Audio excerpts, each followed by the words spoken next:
The Ark. Just as God has provided specific instruction for our generation to pass through the waters of judgment and to pass into the new world through Jesus Christ, so a very detailed instruction was given to Noah for the construction of a massive seafaring vessel which would be robust enough to survive the coming tide. Based on the dimensions given in Genesis 6, scale reconstructions of the ark have been made. Contrary to modern play school depictions of an oversized bathtub stuffed with smiling animals, the ark was in fact an enormous barge-like vessel, perfectly designed to survive the roughest of storms. It was approximately 437 feet long and 73 feet wide and 44 feet high. The ark had a total deck of 97,700 square feet and was the largest ship ever built until 1884 AD. The ark had the carrying capacity of 520 rail boxcars, ample room for the animals, food and provision, and the living quarters. You'll find some illustrations in the notes of reconstructions that have been made of this great vessel. Scale reconstructions, so you can take a look and get some kind of picture of what this vessel may have looked like when it was actually built. So how did all the animals fit in the ark? Taking into account that the ark was to carry representatives of each kind of animal, not every individual species, and its enormous size, there would have been no lack of space for the animals that boarded the ark. Many of the animals would have been juvenile specimens as well, thereby further reducing the space requirements. Feasibility studies have been conducted in this regard in an article by Jonathan Sarfati, and we've included this at the end of the session's notes if you're interested to go and take a look. Students are encouraged to read the article to help them form a reasonable picture of the events that are described in Genesis. The global flood. The Bible makes it clear that the flood was global in proportion. Genesis chapter 7 and 17 to 24 describes the flood that took place, and it says that all the high hills under the whole of heaven were covered. The waters prevailed 15 cubits upward, and the mountains were covered. All flesh died that moved upon the earth, birds, cattle, beasts, and every creeping thing that creeps on the earth, and every man. Some liberal commentators seek to convince readers that the flood was localized, but the scriptures clearly deny this. Reasons to reject the idea of just a merely Mesopotamian flood include this. If the flood were local, how could the waters rise 8 meters above the mountains? Genesis 7:20. Water will always seek its own level. It couldn't rise to cover the local mountains while leaving the rest of the world untouched. Number 2, people who did not happen to be living in the vicinity would not be affected by it. They would have escaped God's judgment of sin. If this happened, what did Christ mean when he likened the coming judgment of all men to the judgment of all men in the days of Noah? A partial judgment in Noah's day means a partial judgment to come. Number 3, God would have repeatedly broken his promise never to send a flood again. Number 4, why did Noah have to build an ark? He could have walked to the other side of the mountains and missed the flood. Number 5, why did God send the animals to the ark so they could escape death? There would have been other animals to reproduce of that kind if these particular ones had died. Number 6, why was the ark big enough to hold all kinds of land vertebrate animals that have ever existed? If only Mesopotamian animals were aboard, the ark could have been much smaller. Number 7, why would birds have been sent on board? These could simply have winged across to a nearby mountain range. Secular evidence also lends support to the historical fact of a worldwide flood. Wilmington, in his Guide to the Bible, records some of these evidences. Number 1, flood traditions can be found in the history of every ancient civilization and culture. The early inhabitants of nearly every country of the world have preserved records of a universal flood.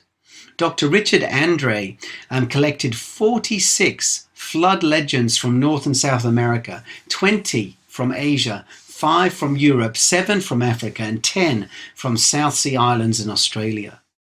Number 2, marine fossils have been found on top of mountains. Scientists of the 19th century were dismayed to find that as high as they climbed, the rocks yielded skeletons of marine animals, ocean fish, and shells of mollusks. Thus, in ancient days, floodwaters streamed over Mount Everest and all other mountains. A whale's skeleton was once found on top of Mount Sanhorn in the Arctic coast, and other similar skeletons a mile high on California's coastal range. Many fossil fish beds also exist all over the world. The Science magazine, January 9, 1959, states that more than 1 billion fish, averaging 6 to 8 inches in length, died on 4 square miles of bay bottom off the California coastline. Now, the truth is that when a fish dies, its body floats to the surface or sinks to the bottom and is devoured rather quickly, actually in a matter of hours, by other fish. However, the fossil fish found in sedimentary rocks is very often preserved with all its bones intact.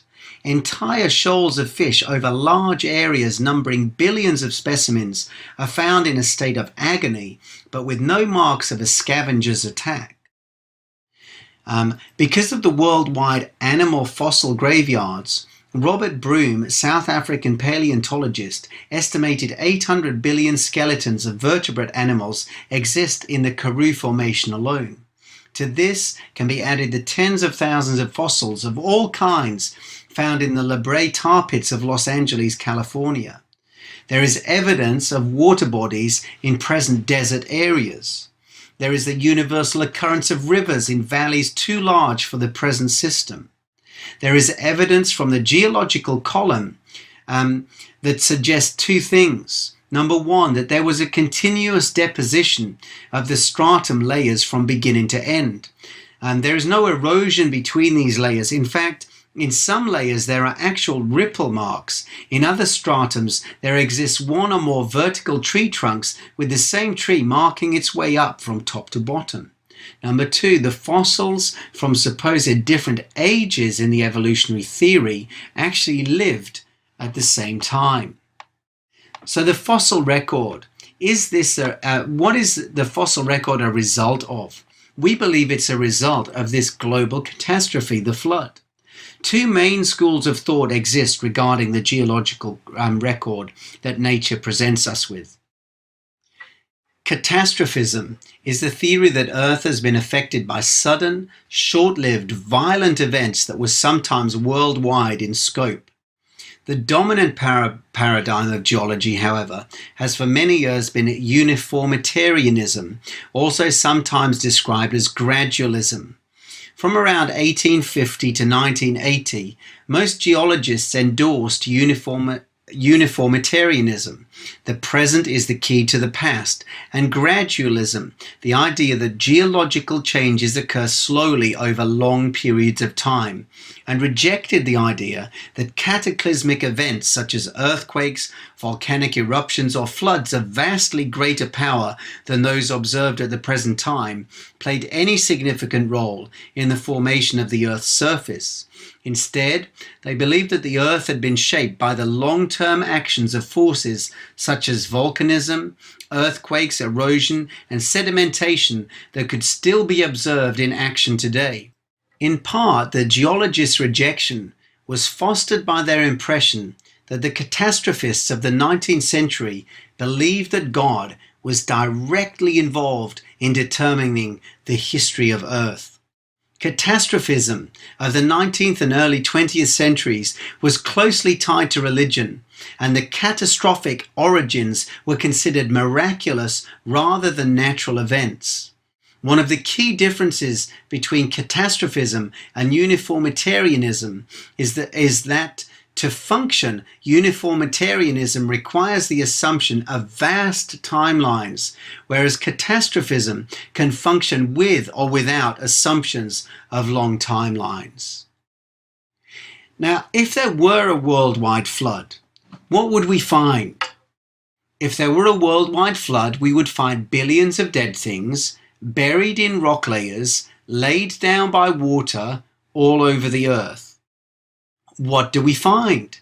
When we look at the surface of the earth, when we look at the geology of the world, we find billions of dead things buried in rock layers, laid down by water all over the earth. We will not go into specific examples here. Again, much evidence is discussed in the Answers in Genesis or Creation Ministry websites and booklets. The booklet Stones and Bones by Carl Wieland also covers some basic arguments against uniformitarianism. But our purpose here is to defend the Genesis record as the basis for understanding history. See, our worldview affects how we interpret facts. If we ask the question, when we look at rock layers and fossils today, what do we see? Well, the answer is this. We see layers of rock and fossils, nothing more. What we see is not in the past, but in the present. What is important to grasp is that what differs among scientists is their interpretation of the present facts. We cannot go back and see what actually happened. We can only interpret what we find in the present. In this respect, from natural evidence alone, neither the creationist nor the evolutionist can categorically state that a particular view of our past is certain. Our interpretation of the present facts will undoubtedly be influenced by the worldview through which we view the evidence.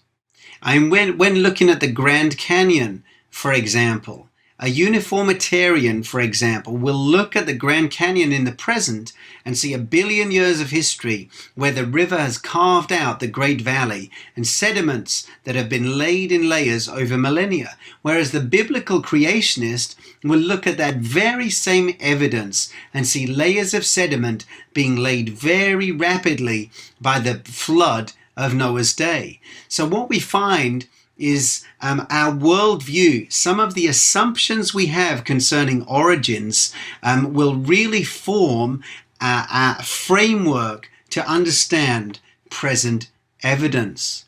So how long does it take fossils to form? Many have been led to believe that it takes many thousands of years to form a fossil, as sediments are laid down little by little over millions of years. But this supposition is false, and proof of rapid fossilization is very, very common. In your notes, you will find a link to some interesting information about just how fast fossils can be formed, and some evidences of that on the Answers in Genesis website. There's also a couple of amusing illustrations. We have a fossilized hat and even a fossilized lump of ham. There are also examples of rapid burial and petrification in fossilized jellyfish, animals giving birth, and other phenomena. And a deluge of biblical proportions actually provides perfect conditions to explain the burial and petrification of animals and plants, just as we see in the geology of the Earth's crust. And so what about transitionary fossils? Gradualism, coupled with the evolutionary history, should provide us with a fossil history that's replete with transitionary fossils, those which prove the gradual change from one form of creature to another. If evolution were true, we should find literally millions of such fossils. In actual fact, no such fossils exist whatsoever. The total number of undisputable transitionary fossils that have been discovered since Darwin's day until the very moment that we read this stands at a massive 0. Despite this embarrassing truth, evolution is still taught as a fact of science in our schools. The late Dr. Colin Patterson was senior paleontologist at the British Museum of Natural History. He was an evolutionist and a fossil expert. He wrote a significant book on evolution. And when someone asked him why he did not show any pictures of in-between transitional forms in his book, he wrote the following: I fully agree with your comments on the lack of direct illustration of evolutionary transitions in my book. If I knew of any, fossil or living, I would certainly have included them. You suggest that an artist should be used to visualize such transformations, but where would he get the information from? I could not honestly provide it, and if I were to leave it to artistic license, would that not mislead the reader? You say, he continues, that I should at least show a photo of the fossil from which each type of organism was derived. I will lay it on the line. There is not one such fossil for which one could make a watertight argument. Now looking at Professor Gary Parker's book, Creation, The Facts of Life. He's a scientist who believes very passionately, as we do, in the creation model. And he says this: knowledgeable people readily agree that both fossils and rock layers can and do form very rapidly. But there's a catch. Fossils and rock layers are not just found one at a time. Rocks chock full of fossils are buried in layers stacked one on top of another, in places about 2 miles or 3 kilometers thick. Not only that, but there's a tendency for fossils to be found together in certain groups, and a tendency for these groups to be found one after the other in a certain sequence called the geologic column. According to evolution, the geologic column lays out the story of evolution chronologically from bottom to top. Maybe science hasn't explained how evolution works yet, they say, but the fact of evolution is plain to see in the record in the rocks. Life started with a few simple forms, originally produced by time, chance, and chemistry, and we can then chart its progress, the net increase in variety and complexity as we move up through the rock layers. Only an ignorant fundamentalist fanatic with his nose in the Bible could fail to see evidence so clear and convincing as the rock-hard geologic column. But actually there are two interpretations of the geologic column. Two interpretations of fossil groups or geologic systems and their sequence, the geological column. According to the uniformitarian model, systems and the geological column represent stages in the slow and gradual evolution of life over eons of time. Or at least that's the way textbooks, television, museums, and magazines usually try and tell the story. But what is someone who believes the Bible going to say? There really are fossils out there. Those fossils really are in sedimentary rock layers, and those layers really are stacked up on top of one another over 1.5 miles or 2 kilometers deep across the Arizona-Utah border, for example. Now, the geologic column is an idea. It's not an actual series of rock layers. Nowhere on Earth do we find the complete sequence. But still, the geologic column does represent a tendency for fossils to be found in groups, and for these groups to be found in a certain vertical order. Cambrian trilobites and Cretaceous dinosaurs usually are not found together. So why aren't trilobite and dinosaur fossils found together? According to evolution, the answer is easy. The Cambrian trilobites died out millions of years before the dinosaurs evolved. But there is another explanation that seems even more natural. After all, even if trilobites and dinosaurs were alive today, they still couldn't be found together. Why? Because they live in different ecological zones. Dinosaurs were land animals, but trilobites were bottom-dwelling sea creatures. According to the catastrophist model, groups of fossils are the remains of plants and animals once living in different ecological zones at the same time, and they were buried in rapid succession. According to creationists, the geological systems represent different ecological zones, the buried remains of plants and animals that once lived together in the same environment. A walk through the Grand Canyon, then, is not like a walk through evolutionary time. Instead, it's like a walk from the bottom of the ocean, across the tidal wave, over the shore, across the lowlands, and into the upland regions. Several lines of evidence seem to favor this ecological view. A history of gradual transition should provide us with a model as shown in the following diagram. And you'll see this diagram in your notes. And what we should find if the evolutionary hypothesis were true would be many transitionary fossils developing gradually into more complex life forms. So we find the complex fossils, and then below that we would expect to see many different transitionary fossils leading to that. What we actually witness is the rapid and sudden appearance of complex forms in the geologic column. The Cambrian explosion, as it's called, has generated extensive scientific debate. Darwin saw it as one of the principal objections that could be lodged against his theory of evolution by natural selection, as have modern-day creationists. S.J. Gould said the fossil record has caused Darwin more grief than joy. Nothing distressed him more than the Cambrian explosion, the coincident appearance of almost all complex organic designs. Scientists have also long been puzzled by its abruptness and the apparent lack of obvious predecessors to the Cambrian fauna.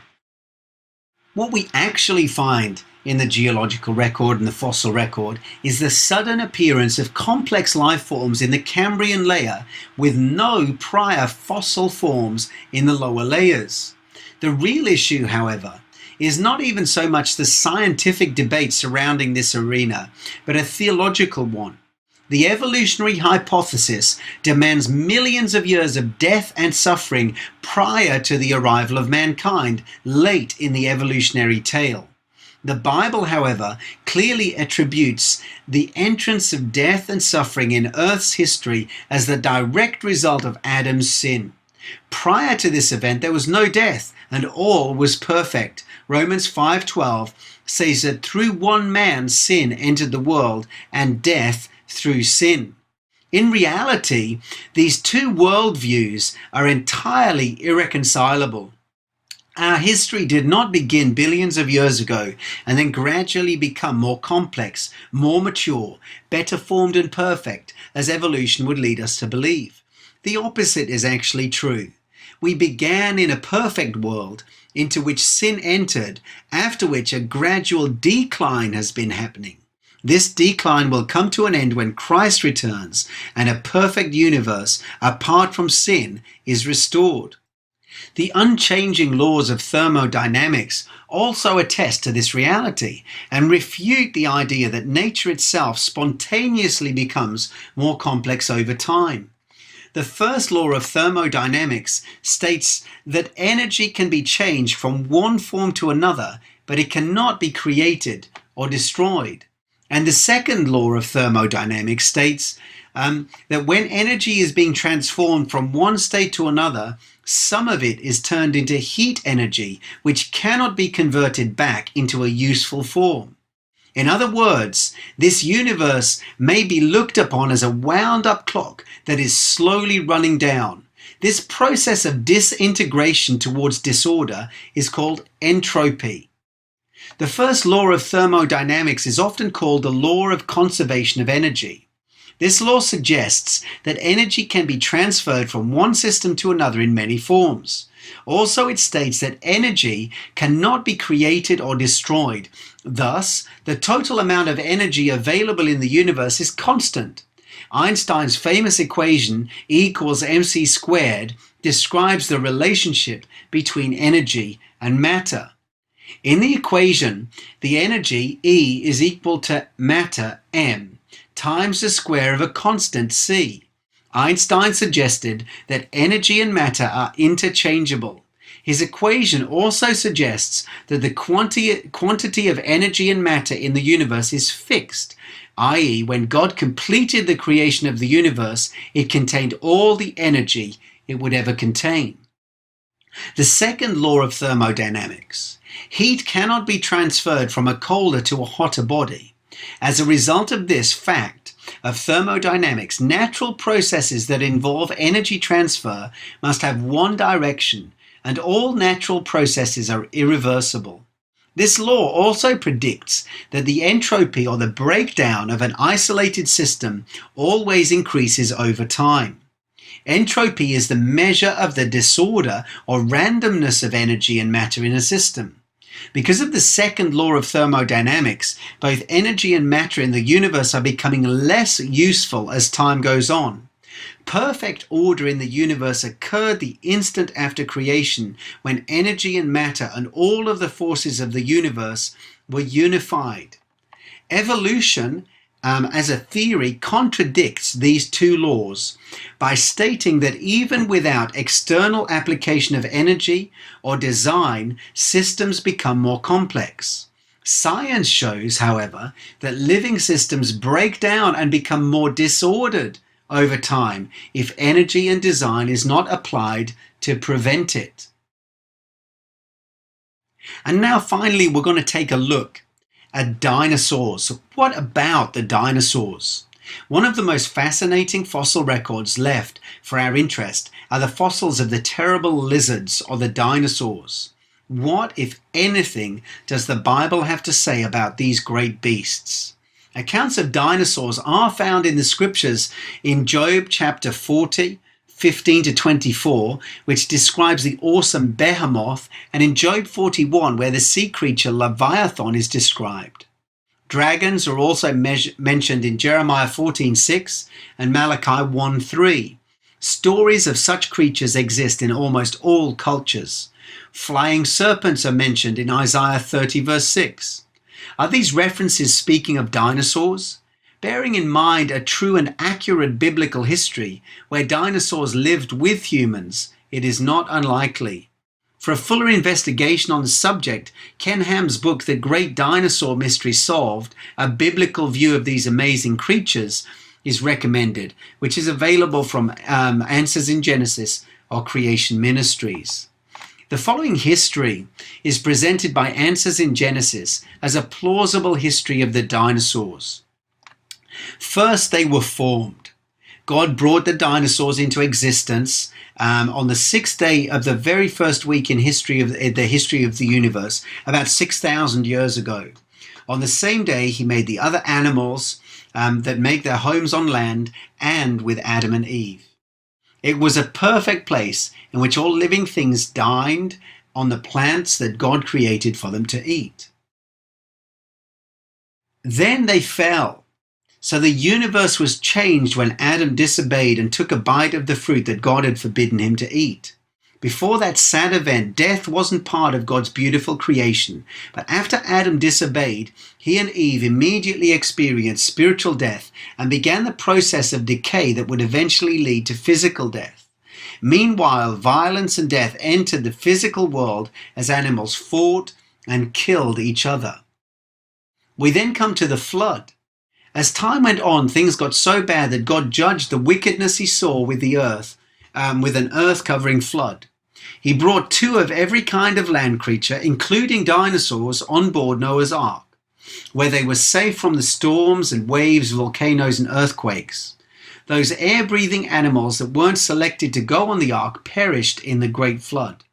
Because of all the water and mud and minerals that were mixed up during this time, the conditions were right, causing the bones of many of these animals and also many of the sea and air creatures to turn into fossils that have since been found around the world. The memory of these animals then faded. After the flood, the dinosaurs, people and the rest of the animals left the ark and began to refill the earth. Some of the animals found it increasingly difficult to survive in the new world. The climate in some places was much colder than before as a result of the ice age that started after the flood finished. Food sources may have been much less. People were now allowed to kill and eat animals, Genesis 9 verse 3, so use them for food, and also to make clothing, weapons, jewelry, etc. And eventually those animals became extinct. As they slowly died out over the years, men began to forget that they ever lived with these huge creatures, and all that was left of the dinosaurs were their bones and stories about them. And then finally they were found in the present day. Over the years, the stories about the colossal beast turned into legends were written down in various places. Of course, since the actual word dinosaur wasn't invented until 1841 by Sir Richard Owen, we wouldn't expect those ancient accounts to mention dinosaurs as such. But the descriptions of the beasts, sometimes called dragons, certainly match the creatures that we now call dinosaurs. In conclusion, we can trust the biblical record of history as reliable, accurate, and trustworthy. Noah's flood provides us with a framework of reference to interpret the facts and evidence of the natural world around us. A reasonable scientific defense and an integrated philosophy is perfectly possible without compromising our fundamental belief in the Bible as the infallible Word of God.